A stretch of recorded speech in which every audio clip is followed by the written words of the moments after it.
What was the first video game you remember loving? For me, that game was The Legend of Zelda: Ocarina of Time. It left a lasting impression on me, not only because it was a fun game, but because of the world and atmosphere that it was able to convey. For me, the best part about video games as a medium are the stories that we're able to tell through them, and one of the biggest contributing factors to telling a story in a visual manner is the lens through which we see it. The camera control for a game is such an important aspect to not just the gameplay, but the storytelling. And this is something I think The Legend of Zelda: Ocarina of Time did very well.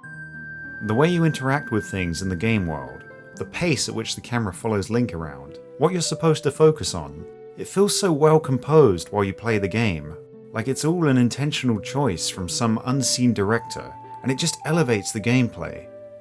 Simply walking around the world feels incredible. It forces you to pay attention to things, and it moves at a slower pace. So as a consequence, you spend more time in each distinctive locale of Hyrule, just soaking in the ambience. The camera feels so grounded in the world. There's a real weight to it, and it feels like I'm actually there following behind Link.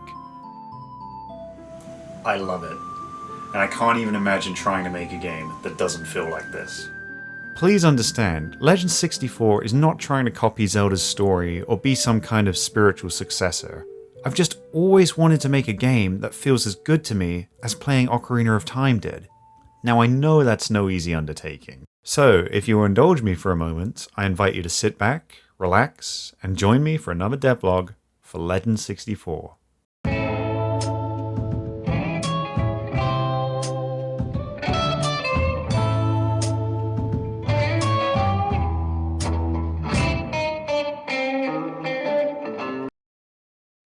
I've seen a lot of retro-style projects in the works recently, and one thing that really sticks out to me is the camera system.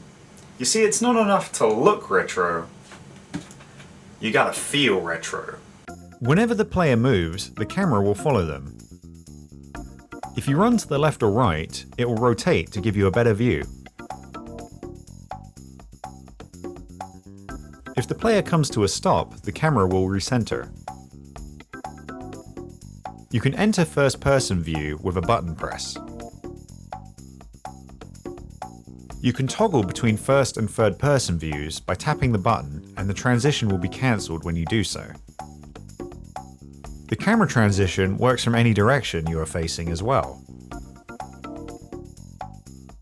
My version is less floaty feeling than the one in Zelda, if that makes sense, but I may make adjustments to this later on. Something I've noticed in Ocarina of Time is that the camera will lag a little when Link runs towards it. I've implemented something similar in Legend 64, where the camera zooms in on the player and angles upwards to frame the scenery. Imitating how the Z-Target camera works has been an important milestone for me. I've added the iconic black bars that come down whenever you press the trigger. When you Z-Target, the camera rotates behind the player and it adjusts the angle and zoom. The character will be able to go into a strafe when you're in Z-targeting mode. Please note, the character animations are not final. I may need to tweak the timing of this to be closer to how it works in Ocarina. Also, if you're wondering why the black bars aren't coming the whole way down the screen, this is due to the aspect ratio of the editor window. If you scale it too small, the effect won't scale down correctly to match it. It's a bit annoying, but I'm not going to worry about it for now. Strafing in Z-targeting isn't as restrictive compared to the one in Ocarina of Time. I'm still adjusting this though, and not all of the animations are in yet, so please keep that in mind. Whenever you are moving upstairs or a slope, the camera will tilt upwards to give you a better view. I've set this up to be based on the player direction, so if you are facing away from the incline, the camera will reset to the default position. Likewise, if you are facing down a slope, the camera angle will also tilt down. If you turn away and move, the angle will reset again. The Z-targeting effect will compensate for the change in camera angle, although it does get a bit close to the character depending on the angle of the slope. In Zelda, if the camera happens to collide with the environment, it'll either stop or hitch as it tries to move to the desired location. I've changed the collision of the camera so that this doesn't happen in Legend 64. You can lock onto nearby enemy targets by entering Z-target mode. This will focus the camera on the nearest enemy, and pressing either the right or left trigger buttons will let you swap to the next closest target. You can exit Z-targeting by pressing the button again. Once you have a target locked, the camera will try and prevent it from becoming obscured by the player character. If you happen to be blocking the target from view, the camera will move to unobstruct it based on which direction you are currently moving in. This one means a lot to me personally because I really struggled to get this to work for a long time. Focus on the targeted object, and I haven't perfected this yet, but you can see yeah, it's definitely improved since then. The target lock will be broken when you move out of range of the object. I've also been working on a dialogue system. You can enter a conversation upon pressing the action button. Hey, this sounds kind of familiar. The entire dialogue can be skipped through when pressing the B button. Lastly, I've got a climbing system, which you may remember from the main character devlog. If you want more information about how it works, you can watch that video, but I'll also provide a quick overview right now. Whenever you reach an area that looks climbable, the character will enter the climbing mode. The system is fully automated, so you only have to walk into a wall to begin climbing it. I've set it up so that the camera will pan down to give you a better view of what's below you whenever you approach an edge.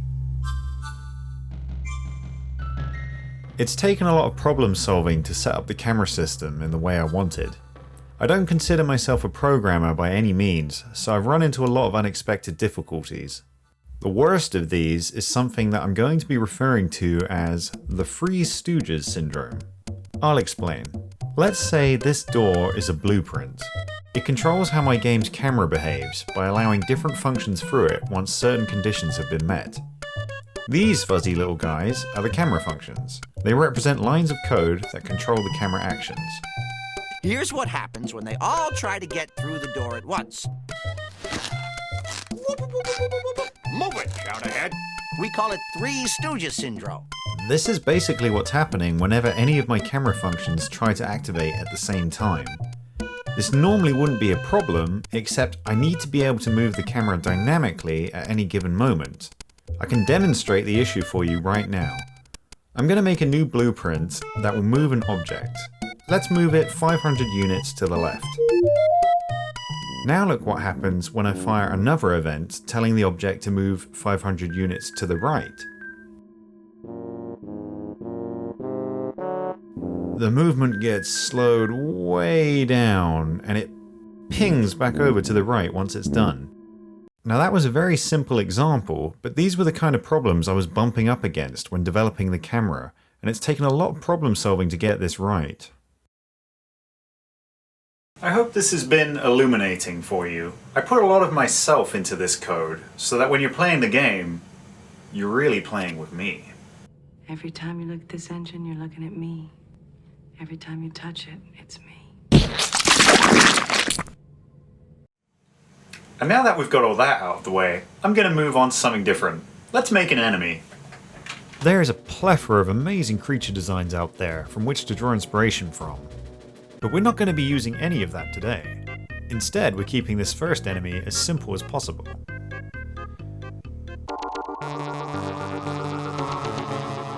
Despite being a literal flat plane with a low-res texture, it's actually kind of unsettling.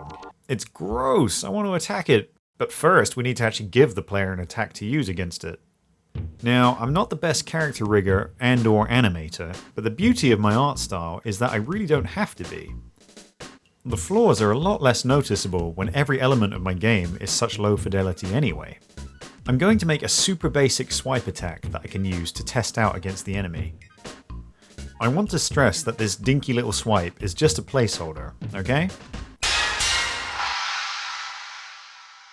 Let's bring it into the engine and see it in game. Wow, deadly. I also like how they're all blinking in unison too. There's just something amusing about that. I'm not going to be revealing what the real attack is yet, or how it will actually look, so for now, please excuse how lame this little swipe is. Alright, let's mess him up. Yeah, there's actually no damage system in place yet. Ugh, this is the part I've been dreading. It's time to try my hand at using behavior trees.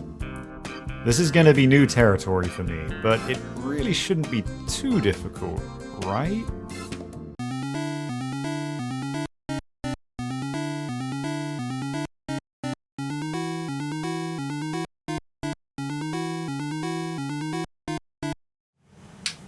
I just can't be bothered. Let's turn our little blob friend into a 3D model. I'm still keeping the design as simple as possible so that it's easy for me to make animations and test things quickly. Stunning. I've created a simple texture for it, and now our phantom is complete. I'm going to blend where the base of the phantom intersects the environment so that it doesn't look so jarring. I'll also add a flat plane and give it a shadow effect material. This is actually the same shadow effect I used during the Undead Hydra cutscene. Get as much reuse out of your materials as possible, folks. To make the enemy stand out from the background, I'm adding a spectral flame that will flicker behind it. I don't know why, but flames seem to be a common design motif with ghosts for some reason. Whatever the case, it looks cool and it enhances the ghostly effect I'm going for.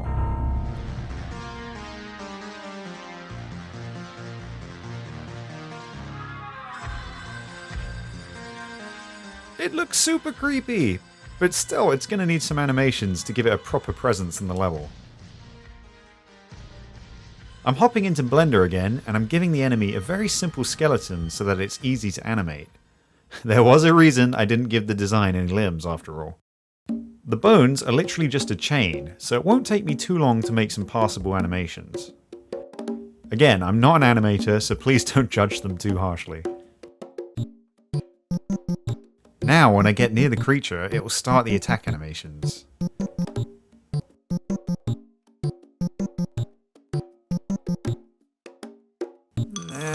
It looks a little too abstract and strange to me, actually, especially in these darker areas. It needs something. Even if it is a placeholder, I feel like something's missing. If only there was something I had lying around already that I could just quickly put on the design and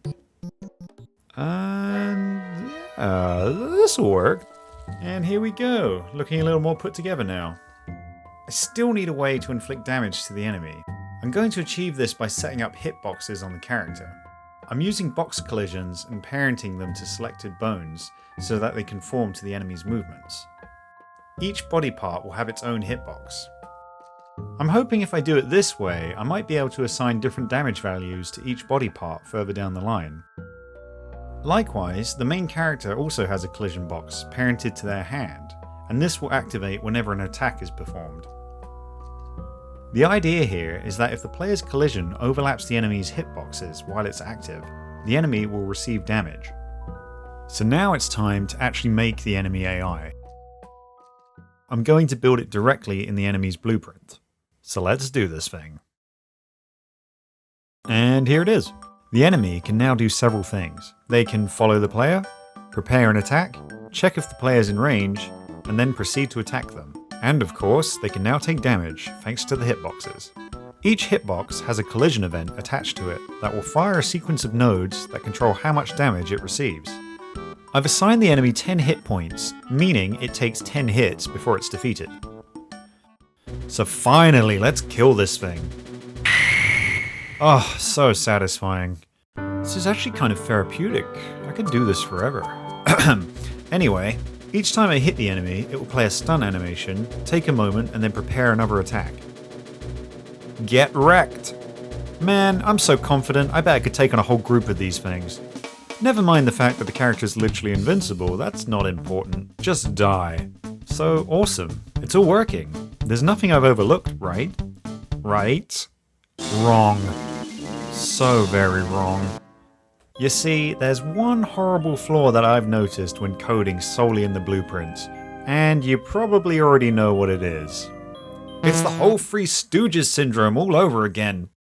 There is seemingly no way to interrupt, kill, or end a sequence of nodes mid-execution. Doesn't matter what trick I tried, the sequences would just keep firing, even when they're supposed to stop and reset once the enemy was hit. I tried gating the sequence, I tried boolean checks every so often, it didn't matter. I was getting increasingly frustrated with this until I decided to just suck it up and try learning to use the behavior tree. And It worked.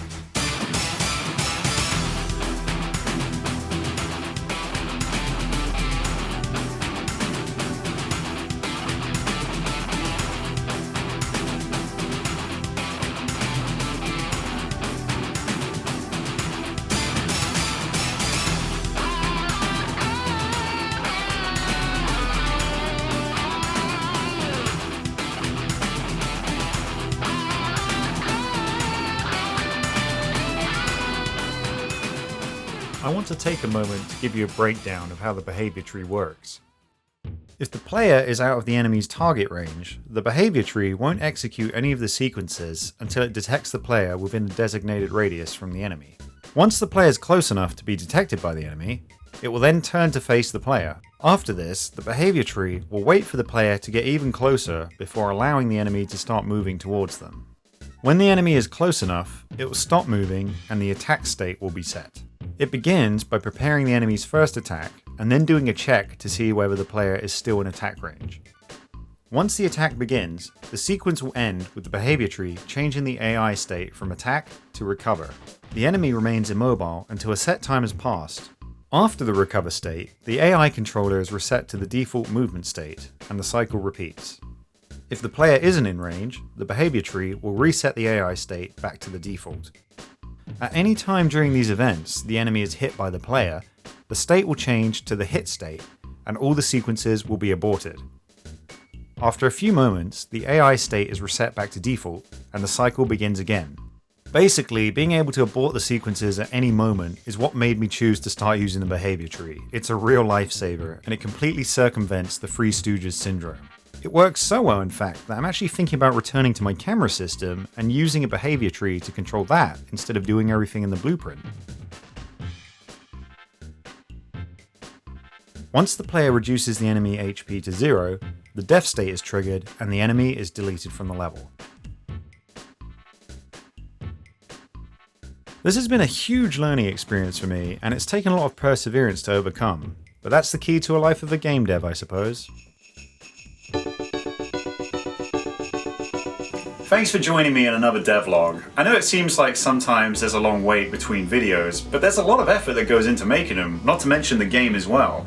So if you'd like to help me out, or you're just interested in supporting the game, please consider visiting my Patreon page. I post updates and behind the scenes, and you can even ask me questions. So if you're interested, head on over to Legend 64 Project. I want to give a special thank you to these 64-bit legends for supporting the project and keeping me going.